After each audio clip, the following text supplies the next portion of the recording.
The Buffalo Bills are the beloved team here in the Twin Tiers, but they're not very profitable. WVTT's Derek Smith tells us just how much they're worth. Let's send it over to the Sports Corner. From the news desk over here to the sports desk out of the WVTT Sports Corner, I'm Derek Smith. The NFL season kicks off with a thrilling battle last night on Wednesday between the defending champs and one of their biggest rivals. The NFL season opener, defending champion Giants host the Cowboys. Dallas held on for the 24-17 win. Tony Romo completed 22 passes for 307 yards and 3 touchdowns. Cowboys receiver and New York native Kevin Ogletree caught 2 of the touchdowns and finished with 114 yards.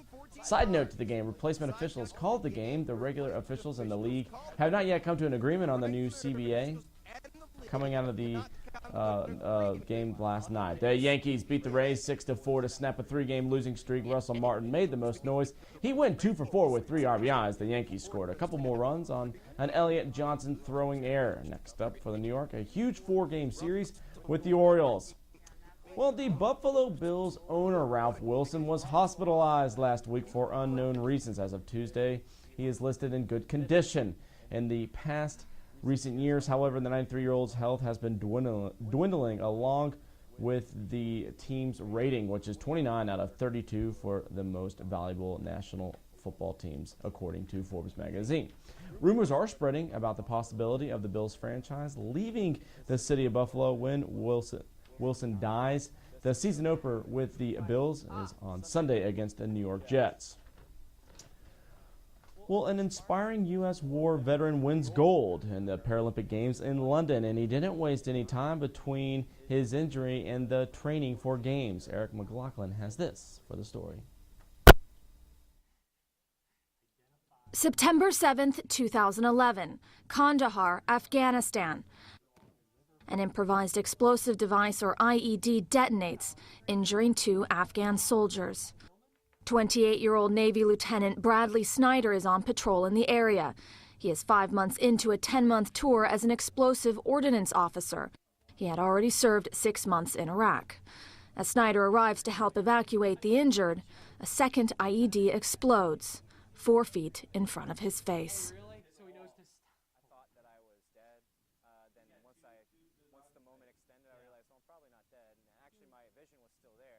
So I was able to actually look down and see that I had both of my legs and both of my arms.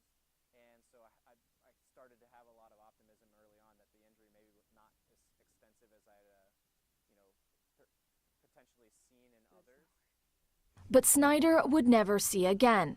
Doctors had to replace both of his damaged eyes with prosthetics. He returned to the United States to begin his recovery. An avid swimmer as a kid, he now finds solace in the water.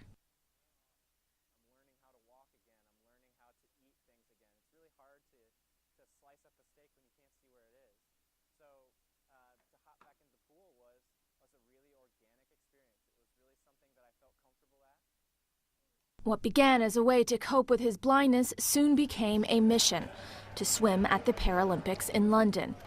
He is now one of 20 veterans and active duty members from Iraq and Afghanistan to compete on behalf of the United States.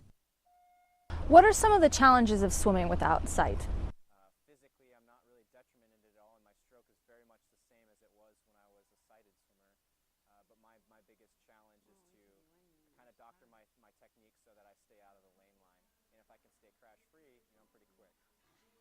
He's so quick that Snyder has won gold in London. He placed first in the men's 100-meter freestyle, setting a new Paralympic record in the process. He also took silver in the men's 50-meter freestyle. And on September 7th, 1 year to the date that Snyder lost his sight, he will swim his favorite event, the 400-meter freestyle.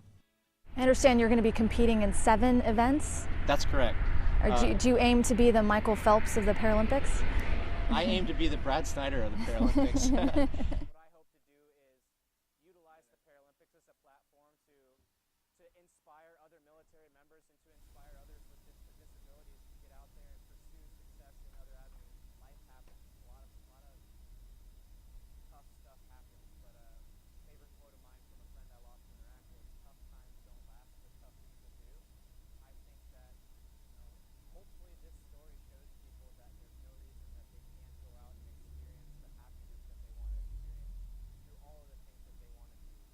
Erin McLaughlin, CNN, London. If you have any sports you'd like for us to cover, right on our Facebook wall at WVTT News Radio 96.7 and News Channel 25, or follow us on Twitter at WVTT News. Also, remember, there's a lot of high school football going on tomorrow. I'll have the latest coverage breaking that down for you tomorrow, and if you're not doing that, make sure to go to the Bradford Speedway. I might be there myself. Be there or be boring, because there's probably not much else to do tomorrow night besides those two events. Well, until tomorrow, enjoy the rest of your Thursday. Guys? Great job. Once again, Derek Smith with WVTT Sports. Also, speaking of the Bradford Speedway, a late addition because of the rain on Saturday. The super late model and E-Mod show that originally was scheduled for Saturday is now being moved to Sunday afternoon. Meanwhile, the Friday night event, the season championship at the Bradford Speedway, will continue on. So it's Friday night at 7:30 for the season championship night, and then Sunday, rather than Saturday afternoon, it's now Sunday afternoon for the super late model and E-Mod show out at the Bradford Speedway. Alexa? Well, that's good. Mark that on your calendar. You should also mark on your calendar the St. Bonaventure University's volunteer-led disaster relief group, Bona Responds.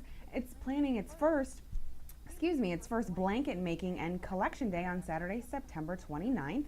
The event will take place in Francis Hall, and if you have any events you would like us to cover, please send us an email at news@colonial.cc or write something on our Facebook wall. Follow us on Twitter. Definitely any way that you can get a hold of us. We would love to hear from you, Jeff.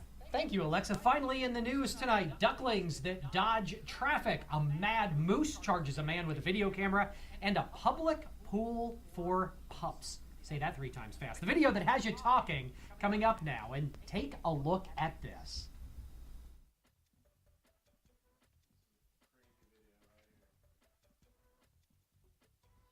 Take a look at this, a bird's eye view of some tense moments as a flock of ducklings loyally follow their mother across a busy Toronto highway.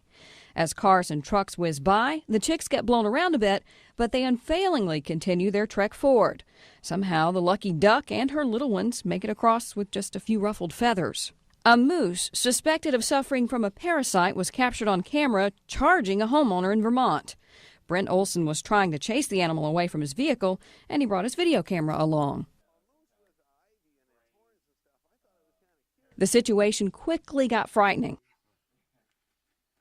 and Olson ran in his home, leaving his camera outside. The animal kept charging the house while the man waited for help to arrive.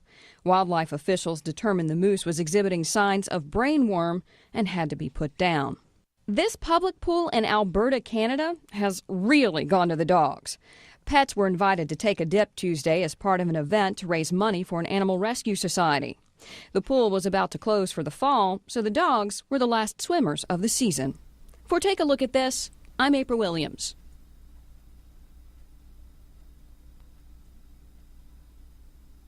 You know, Alexa, the dogs were cute, but I was really worried about the ducklings. Oh, I really liked the dogs. I thought they were the cutest thing. The ducklings, I mean, why would you cross that much traffic? I don't understand. Five lanes of traffic, and the entire duck family, Mrs. Duck and her siblings, make it across. So. Yeah, I definitely thought the dog one was the cutest. There you go. Taking a look at the WVTT Severe Weather Action Team, definitely not a cute night weather-wise. We're keeping our Severe Weather Action Team busy looking at occasional thunderstorms tonight.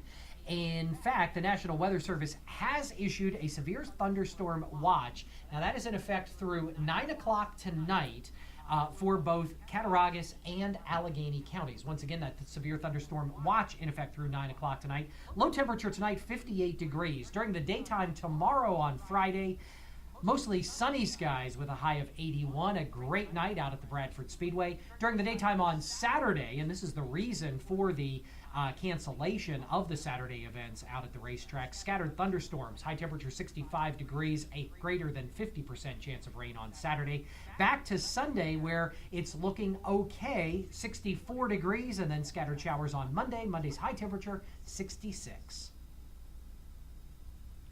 Well, Jeff, if you have a little bit of rain on Sunday, are you going to keep going with the event, or what's your plan on that? Just have to keep our eye to the sky, as they say, and see how things go. So stay tuned for the latest for everybody here at News Channel 25.